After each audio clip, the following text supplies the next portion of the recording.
Welcome to another Island Conversation from Peaks Island Radio. I'm Chris. Today I'm pleased to be joined by Bill Anton. He's the new principal over at Peaks Island Elementary School. He talks about his background, about his approach to education, what he thinks of Peaks Island and Peaks Island School already, and we discuss some plans for the future as well, including how Islanders can get involved and help the school. This is an abbreviated version of our conversation. If you want to dive deep into Bill's background, you can listen to the bonus episode where it features the entire unedited interview. This one just talks mostly about his time in public schools and his time here on Peaks. We join the conversation where Bill's talking about moving to North Carolina with his wife, Meredith, who's doing a creative writing program there, and Bill's transition into teaching. She got into grad school. She became a mother. I became a father. I was working at the microbrewery. But my joy was all coming from coaching baseball. Oh, nice. Okay. So I was coaching like eight-year-olds playing baseball. And she's like, man, you're way happier when you're coaching baseball than you are at work. And she's like, well, why don't you try to find a job that, you're doing that? And I'm like, I don't know what that job would be. She said, you've always thought about being in education or being a teacher, but you didn't think that from the go 80s that you could do that. You can do that. And so I went back to school while she was back at school, while we had, 14-month-old.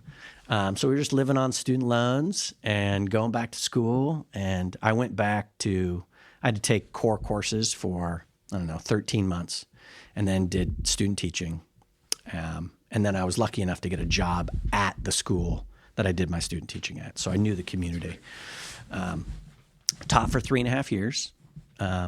And after my first year, I realized it was going to be tough for us to live with a teacher salary. And I had an opportunity to kind of advocate for the teachers with our principal. And I enjoyed that kind of political process. We had 92 students with 3 teachers. Wow. And so it was clear that we couldn't each have a classroom of 31 kids and do the kids justice. And so we created a departmentalization. I taught all math, someone else taught all writing, someone else taught all reading, and then we taught science and social studies in the afternoons with our homeroom. And it was just kind of fun to figure that out and, convince the principal it was okay and make sure that the assistant superintendent was supportive. And I enjoyed that process. So I decided to go back to school and become a school administrator. And so by this time, we've had another kid, and Meredith has finished her degree, and she is writing and working on a collection of essays. And our daughter is 6 and our son is 2. And we got redistricted. So she went to one school in kindergarten and the new school in first grade. And when she was in that school, it was nice and it, really clean, and they'd built a new building. But the teacher was showing like 90 minutes of PBS kids during the day. And I'm an assistant principal in the same district. And so I thought, I can just go talk to the principal and be like, this is what's going on. Can we talk about, is this normal? Is it just weird? What? No, that's what happens. And we're very proud of it. And we think it gets us good results. And I was like, oh, okay. So then we took our child out of school and homeschooled our child. So Meredith is writing. Meredith has a 2-year-old, and Meredith is homeschooling our daughter while I'm going to work 45 minutes away. The school was like 85% free and reduced lunch. It was across from a prison. It was a really eye-opening experience for me, having grown up in Northern California. It was awesome. I learned a ton. And so then we had to decide, what do we want to do with our life? Where do we want to raise our kids? What kind of influences do we want? And Meredith had read an article from Vermont about how they have small scale democracy and they have town meetings. And some towns in Vermont had voted to arrest Cheney and Bush if they ever came into their town. And she was like, is this possible? Is this allowed? And it was just so fascinating. And so we started diving deep into Vermont. Yep. And we realized, oh, well, it's Vermont. It's also Massachusetts. It's also Maine, a little bit in New Hampshire. But, it was just like a different mindset of really getting small scale democracy, really getting communities and people involved. That was really attractive to us. And so I came up and applied, I don't know, I came up for like a week and had like 10 interviews, drove across the state, didn't get any of them, got called back for a couple, went back to those couple, tried to find some others that matched. Eventually I got offered a job in southern Vermont in a little town called Whitingham to be an assistant principal for a elementary school that was K through 5 that was in the same building as a middle school that was 6 through 8 that was 2 towns combining for that. And I was the assistant principal for the whole thing. Mm-hmm. I didn't know. It sounded interesting, and it was great. The people were just incredible. Just really, it was what a wonderful learning experience. And so we moved up to Vermont, and our kids got to go to this little school where there are 80 kids. And it was like going back in time. It was magical. This is unbelievable. And the people are friendly and bringing you pies. And, you'd have Dover Day and you'd have donuts on a string and eat them. And all these things you'd see in old movies, but we were actually living it. And our kids were living it. And it was super beautiful. And then the principal at the school I was at decided they were going to leave. Ironically enough, was from Maine. And so I was the principal the second year I was there. And then the principal of my kids' school in the town that I lived in retired. And so I applied for that job, and I was fortunate enough to get that job. And so then I was the principal of my kids' school for 7 years. My daughter started in 5th, and my son was in 1st. So I got most of his elementary years and just a couple with her. But it was great. It was great. It's a fishbowl because you live in the town in which you are serving. But again, it's Vermont. It was a lot of small-scale democracy, a ton of kindness and community, and it was a beautiful time. And then a couple years after my son had left elementary school, the superintendent of the system retired and suggested that this might be something I would like to try. I never really thought about it, but it seemed semi-doable in the sense that it was only 1,000 students. It was over 10 different towns, 8 schools. It sounded like, that could be an interesting challenge. I was in my mid-40s. And so I applied for that job, and I was fortunate enough to get that job. And I did that for 7 years. And right in the middle of that happened COVID, which was, wow. That was really intense. And it's really intense in a small place. It's intense no matter what. But being in a small community where there's 8 different school boards that have 8 different ideas about how to navigate a global pandemic, it just took a toll on me. It was stressful. I just felt like I was constantly disappointing people. I couldn't make one decision without another group of people really being angry at me. And it just, it started weighing on me. And so our daughter had already gone to university in Canada, and our son was getting ready to go to university. And so Meredith and I started dreaming about what do we want to do once our son goes. And so we came up with this concept. We wanted to create a new nest rather than an empty nest. And we'd been traveling to Portland for, about a decade. And our daughter ended up, after going to school in Canada, ended up in Boston. And so it made sense to kind of look in this area, especially because our son was in Halifax. And so Portland was kind of in the middle. We had been to Portland a couple times. I was more interested in getting back closer to students than the bureaucratic political world. And so we looked around for a job, and I was lucky enough to get a job at Rowe Elementary in Portland, almost in Westbrook. Fantastic school. It was newly built in 2018. And they had gone through a series of principals. I think I was the fifth principal in 7 years or something like that. And I understood why after I took the job. It was a challenge. I mean, unbelievably talented educators, unbelievably dedicated parents, really engaged students. But, there was just a lot of challenges in navigating so much. There's just a lot of moving parts. There's a lot of things that interact with each other. And it was getting pretty stressful for me. And so I met with my assistant superintendent, and I was just like, I don't know, I think I might look for something maybe outside of education.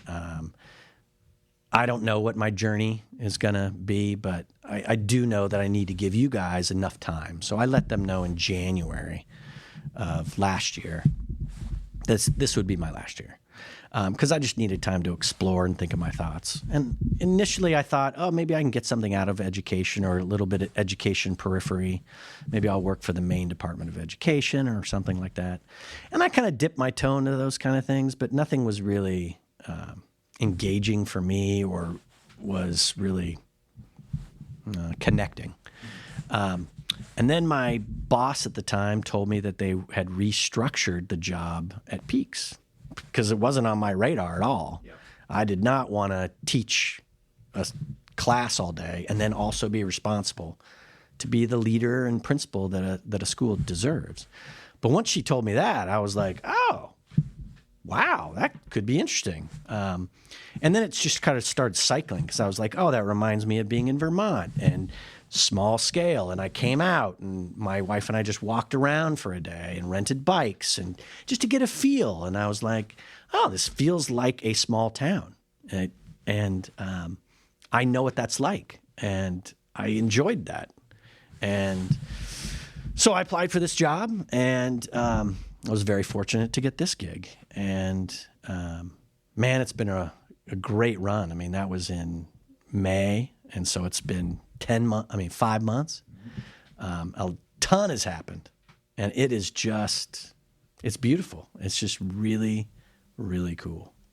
Awesome. Yeah, and I'd love to hear your thoughts on, coming to PIES, maybe over the summer, getting acquainted with the school, meeting the staff, meeting some of the kids, and just what your first observations really were of this place. I know you compared it to Vermont, so if you have any little sort of insights into how maybe, this is a weird difference, being on an island versus being in a rural school in Vermont. I mean, it feels like you're going through a portal of time when you get on the ferry. Mm-hmm. I mean, I feel like I'm leaving one time period and I'm coming to another. And I had to think about that and do it a few times, but it's true. I do. I feel like I get off the ferry and I'm back in time in the best way. Mm-hmm. Like simple, like kids are riding bikes and people are talking to each other.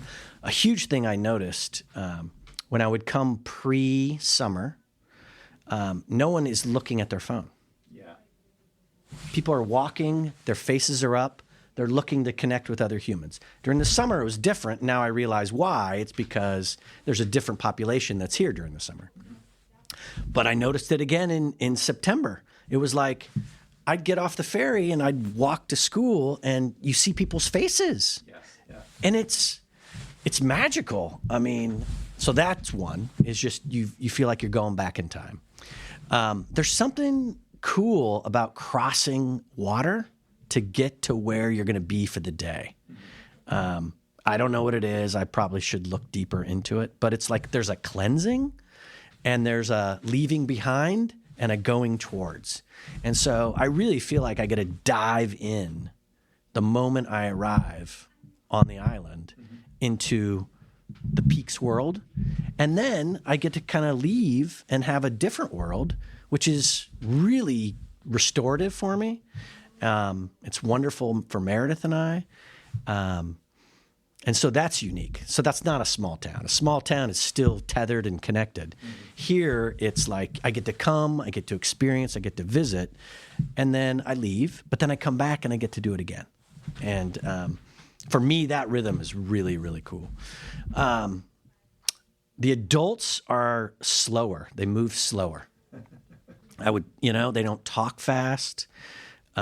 They're really thoughtful. I mean, here's the irony is they talk really slow, but if you mention you've got to catch the ferry, they'll stop the conversation in mid-sentence and be like, okay, see you later. And I'm like, oh, this is great. Everybody understands that the ferry kind of dominates your life. So you can have these like really nice conversations for 4 minutes and then it can just end and you can pick it up or not pick it up and it's okay. So yeah, the adults just kind of move slower. They linger in the best ways, like linger in conversations, linger in thoughts. They're not trying to be efficient. They're trying to make connection, or they're just making connection. That is super unique. It's really needed nowadays, and I appreciate every little moment of that. I'm fascinated with like AI and all that stuff, and it's so interesting that I'm reading and thinking about AI, but then I get to experience something that's so different from that. Mm-hmm. Yeah, I want to hear, as an educator, what you think that is like for the students and the kids, really, of those adults, right? Like, what impact do you think it's having on kids growing up on PIES, where they're kind of growing up, like you said, in almost like a different time?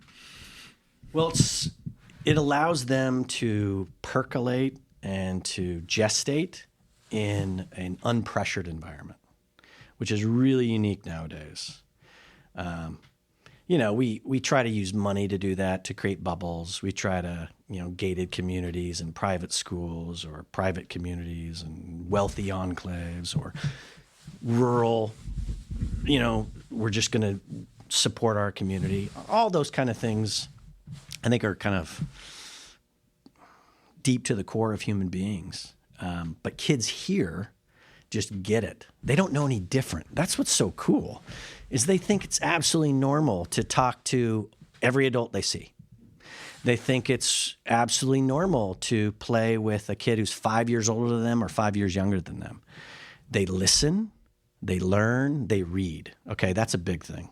They all read. When I talk to my relatives, like in the West Coast, I'm like, they read and they ride bikes and they move slow. And most people will be like, yeah, it reminds me of my childhood. And I'm like, yeah, you were in Iowa in 1961. No wonder it reminds you of that. But it's modern. It's not hidden away. It's not participating in the world, but it's valuing kind of a slow childhood. I would say it kind of values a slow childhood, but an independent childhood. Kids here are safe. They feel safe, but they explore constantly. And so that really sparks their curiosity. I just love the curiosity of the kids. They'll talk to you about stories they're going to do. They'll talk to you about art they want to do. They just built fireworks because they thought that was a cool thing, and their parents are like, yeah, okay, let's figure it out. Let's order these chemicals. All right. I don't know. I've never been in a place like it. I don't think it's comparable to any place I've ever been. But I can imagine how a child who grows up here is going to be fully fulfilled in knowing who they are, being confident in who they are, and being able to work hard and be curious towards whatever they want to go for, without the FOMO, a fear of missing out, or really, and maybe it's because I'm not working with middle school or high school kids, but not having technology dominate their lives. Mm-hmm.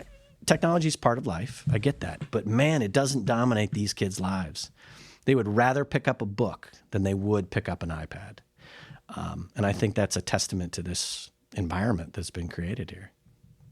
Nice. Yeah. And it's so interesting to hear you say that as somebody who is coming from the mainland, and also who's, so, I think, instrumental to the way that kids develop. And I wonder if when you come out here, when you look at these first couple of months and then look ahead, if that gives you any sort of, enthusiasm about what comes next. Like, what do you think you can do with this school and with this community of young people, sort of knowing that you've got that community around them? Well, it's really about empowering the kids. It's about tapping into and listening to what they want to accomplish and what they want to make happen. A couple little simple things is I remember meeting with the 4th and 5th grade class, and they talked to me about how much they enjoyed the opening of school with Miss Hassan ringing the bell and making announcements. And I just casually asked one of them one time, "Oh, do you guys do that? Or is it always the adults?" And they're like, "Oh, no, we don't do that." And so I just asked them one day, would they be willing to do that? So it's little things like that, like looking for opportunities to allow the kids to follow their paths, because the paths are abundant here. A really good example of that is our 4th and 5th grade class has taken on the responsibility. They've partnered with our PTO. Our new logo, designed by local Peaks Island resident Scott Nash, is gorgeous and very professional. And when I would wear it all summer, the PTO gave me a hat, which was really cool. And I would wear it all summer, and people would be like, "Where'd you get that hat?" And I'd be like, "Peaks Island Elementary." And they're like, "Can I get one?" And I'm like, "No." But then I talk with Pat CR, local legend. And she's like, "Yeah, they can't get it anywhere. I wonder how we could work that out." And I'm like, "Well, how did it happen?" She's like, "Well, the PTO did a great job, organized it, run it." And so Pat and I had a meeting with the PTO and just said, "Hey, would you be cool partnering with the 4th and 5th graders about getting the apparel out to the community?" And the PTO was like, "Man, that is awesome." Exactly what I would expect from adults here on Peaks, like anything to empower and, celebrate. And so our 4th and 5th graders created a presentation and shared it with the PTO to get permission to partner with them to order a whole new set of apparel, building on the first order. And then the kids had the idea that they want to go and talk to local partners on the island to see if they would carry it. And then the kids had a great idea of, and if they can't carry it, because for whatever reason, would they at least put up a poster that told them they could get it at the school? And so the kids are working on that right now. And they're working on an order form, and because their goal is to get all the apparel ready before the holiday season. Super. So I think in the next 2 weeks, we'll be doing an internal order here, and then we're going to just over order and have surplus. And then the students are going to go start approaching people on the island. Would you be willing to either have some of the stuff here, or would you, have some marketing materials? So I think that's a great example of the kinds of things we can do. The mini boat project, which I had zero to do with, but that's a great example of how the adults listened to the kids and empowered them to create an adventure, really. Yeah. And now we're doing a thing called Island as a Classroom, which we had 4 or 5 of our adults wrote a grant and submitted it to the Peaks Island Fund, got approved, and we're in the midst of it right now. So we've been doing it for like 2 weeks. And to kick it off, we had our artist partner, Daisy. I don't know Daisy's last name. Daisy Braun, yeah. Okay, very talented. And Mark, or Professor Mark, came over from, he lives on the island, came over from St. Joseph's, I think. Yes, yeah. And taught the kids about how to discover things in the ocean. And he had these really cool nets, and they were scraping them in the ocean, and they were finding microscopic animals. And the kids got to look in microscopes and see them. And then what Daisy's doing is taking what they've seen and allowing the kids to make art from that. So like I was with the kindergarten class, and they had newspaper and blue tape, and they were making different little things that they had seen under the microscopes. It was just the coolest thing ever. It's just, and so the people here get it, and the people that are working with kids get it. And so my job is to just continue to accelerate that, empower that, enhance that. I mean, I get to be creative. I get to be supportive. I get to make connections. So, I mean, I'm thrilled that I get to do all this stuff. But really, I mean, your question was, what kinds of things can we do in the future? It's really up to the kids and our own imagination. What do they want to make happen? Because really, we can make most anything happen. The community's so supportive, and they want these kids to succeed. But what I love about this place is they listen to the kids. And so I'm trying to figure out how to listen more and more to the kids so that we can figure out more and more what they want to do. And then how do we make that a reality? How do we connect that to the larger community? That's one. And then another one is coming from the mainland, having worked in Portland public schools. I didn't know what was going on at PIES. You know, it was just like, oh, that's a nice little thing. It's a nice little island school. Well, you get out here and you're like, well, all these kids should have an opportunity to have this kind of experience. You know, I mean, the kids that I was with at Rowe, some of them have never been to the beach. Some of them have not been to the coast. Some of them, you know, we need to open that opportunity. And so one of my little pet things is trying to connect mainland PPS to PIES. Field trips. We're doing Wabanaki studies. Isn't there a way to formalize some Wabanaki studies here on PIES Island? Our kids that are in middle school can be ambassadors. Our kids in high school can be ambassadors. They know the island. I just imagine, you know, a group of kids coming over from East End Elementary School and getting toured by our kids, and things are pointed out, and then they get to explore and experience. So I'm hoping that we can make those kinds of connections. And then I'd kind of like our kids, as they get older, to get a connection to the mainland because they're going to go to middle school there. Right. You know, I don't want them to go in blind. You know, like Rowe Elementary goes to King, or 50% of them go to King. So, I mean, I can imagine our maybe 4th and 5th graders being able to go over and do ripple effect and get to know some other kids that they're going to go to middle school with. If we're going to get really pie in the sky, I would love to do like a fortnight on the island where kids get to come for 2 weeks and get to experience what this is like. And that maybe could lead into a month on the island or a semester on the island. Everything else is just logistics. How do we get kids here? How do they, you know, how do we make sure it's equitable? How do we have transportation? We can figure that stuff out. But we have space. We could have 3 to 4 to 5 kids per grade come and have this magical experience, and then more people would understand how special PIES is, and then we'd be more connected. And then maybe we could do the opposite. I would love our 5th graders to go spend a couple weeks at a school that's going to go to King.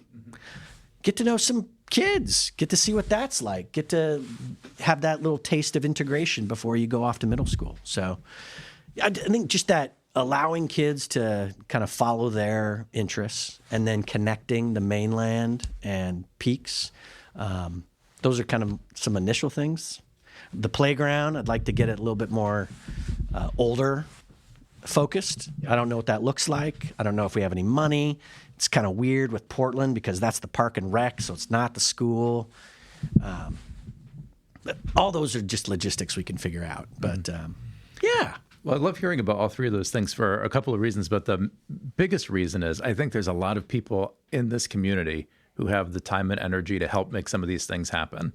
And if there were people in the community who are listening to this and saying, oh gosh, like I would love to be able to help make it happen where, you know, island businesses were involved with the students with their projects, like the marketing of the clothes, for example, or other things too, where someone can use their expertise from their island job and help students who may want to do it.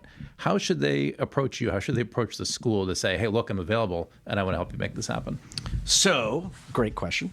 So one thing that I realized here at PIES that exists in every other school in Portland Public Schools is we have a leadership team.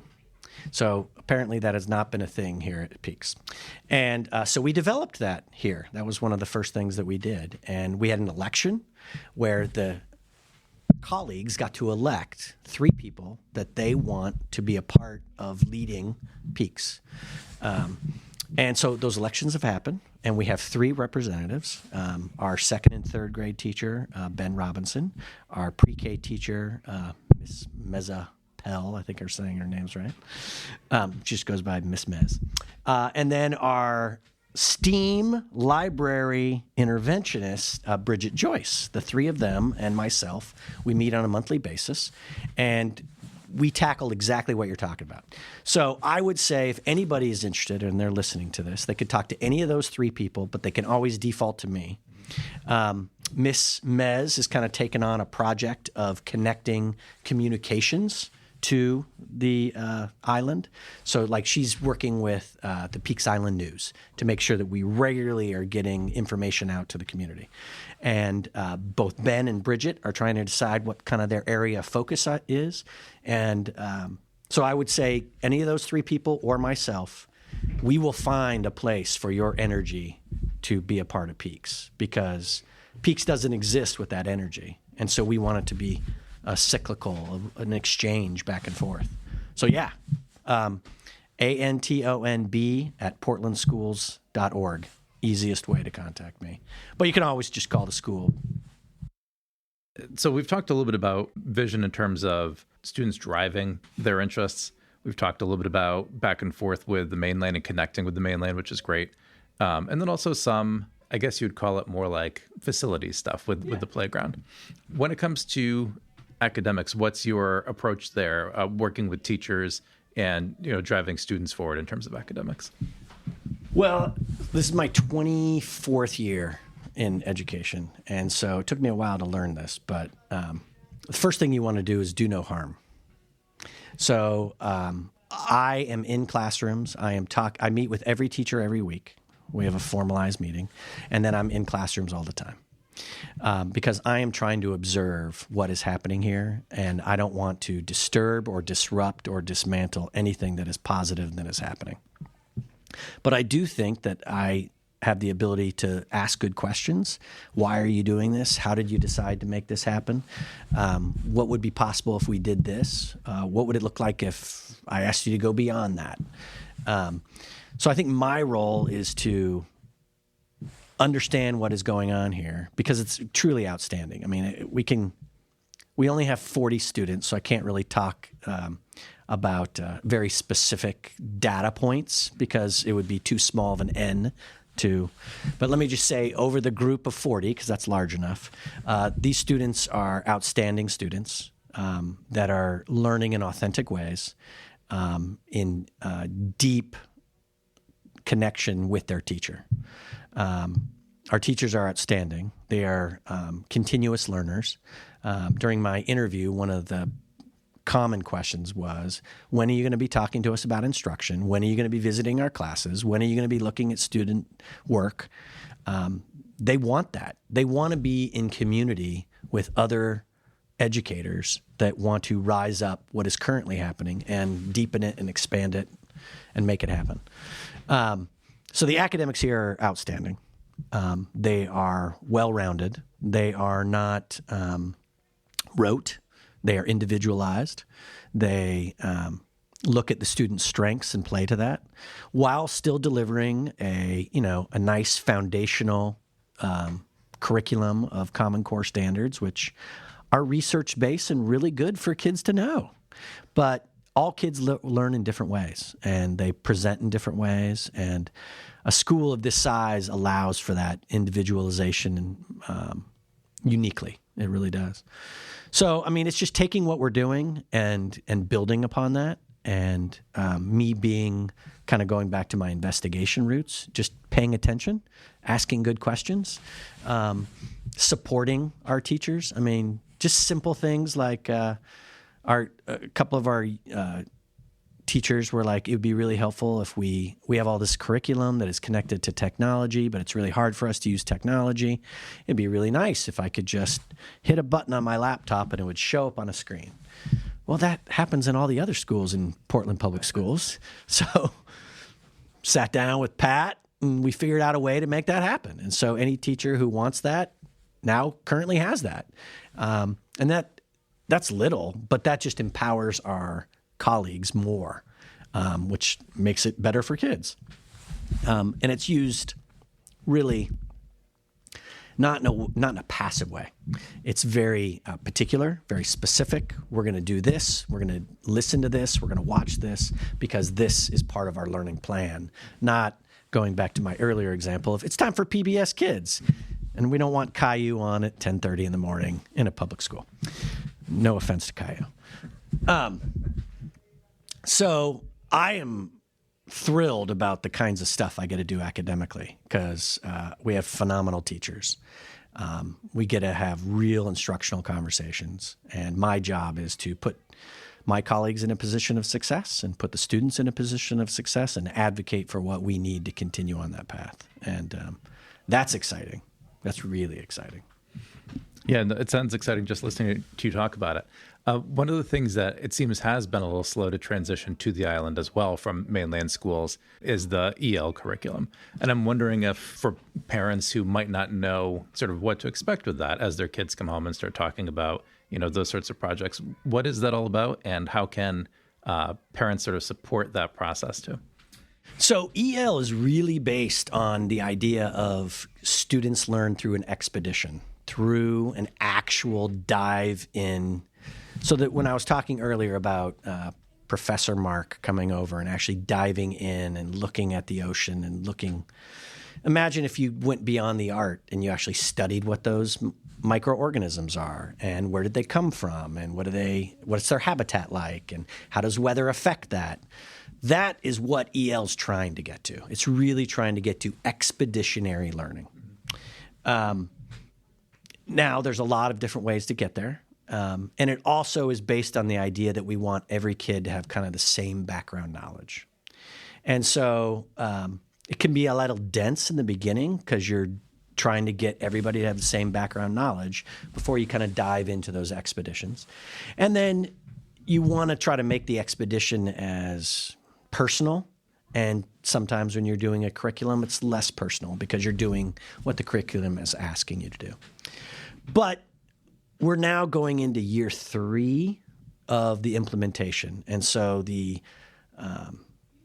deep thought that our colleague teachers have done and the exploration of going through it a couple times, they know now how to prioritize, how to purge, how to really get a pathway for their students in their grade levels, and how those work the best. And so, I mean, if I was a parent, I would say keep asking questions of the teacher.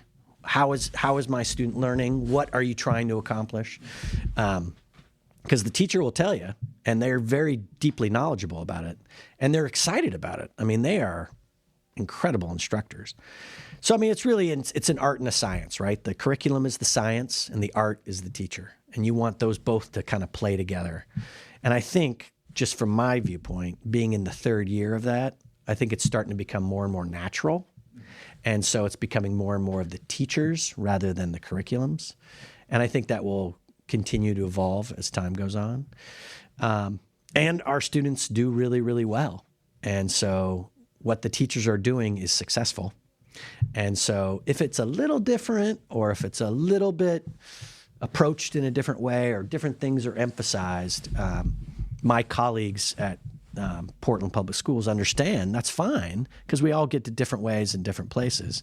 And when the students are really demonstrating that they're learning and they're engaged and they're interested, then there's a lot of energy to learn about what's going on rather than worry about how it's being delivered. So yeah, I would just encourage parents to talk to their kids, talk to their teachers. But I mean, I think there's some really good foundational work in there. And I think our teachers, I'm going to do everything I can to make sure that our teachers get to do what they think is the right thing to do while still following our agreements of being a part of a larger system. And I think there's definitely ways to do that in a way that everybody's happy and successful. Yeah, that goes back to your comments before about how, PIES is such a small school that you really can individualize things. And it kind of sounds like that's what you're talking about here, where, hey, we can take this, thing that we're all in together. Yeah. And then we can also make it fit the specific needs of the school and the kids. Yes. And that's the beauty of the teachers you have here is that is an exceptional skill they have because they've been doing it. They've differentiated. They've gone fast to go slow. They've gone slow to go fast. They have small groups. They have large groups. They're not rushed for time. They're not overwhelmed with 25 kids in a class. That when you have 25 kids in a class and you have a very strict schedule, because you're interplaying with a lot of other moving parts, it's necessity, and it can be highly successful. We don't have that requirement here, and so there's a little bit more flexibility with stretching things out, or we'll pick that up tomorrow. And my colleagues here are really good at that, without ever losing the capacity for what is important for student learning. So that's fun to watch, because I don't have that skill. I tell people all the time, I only taught for 3.5 years. I'm just good at asking questions, but my colleagues are excellent at teaching. That's a great note for me to end on. Is there anything else that you want to share with the island at this particular moment? We can obviously come back and do this again, do some updates, deeper into the year. About anything else you'd like folks out here to know for now? Stuff they already know. It's a special place. But seeing it from fresh eyes, I really appreciate it. I mean, I've been engaged with this place for 5 months, and it is a special place. Appreciate it. If you don't already appreciate it, because it's unique and it's cool, and your youth feel it. They feel the specialness in a really in a way that is not comparative. It feels special, it feels magical, but it's not better than, and that's unique, and that's really cool. Great. Well, thanks so much for sitting down with me and having this conversation. Well, and I look forward to talking again. Absolutely. All right. Thanks a lot, mate. Thanks. Thanks so much for listening to this episode of Island Conversations on PIES Island Radio. If you want to get involved with the school and help, you heard those ways that you can get involved. You can email Bill. You can reach out to Ben Robinson, second, third grade teacher, Ms. Mez, who's the kindergarten teacher, or Bridget Joyce, the librarian, STEAM teacher, and reading interventionist. For more from PIES Island Radio, you can check out PIESIslandRadio.com or subscribe to this podcast in your podcast app, where you'll get new episodes when they're released.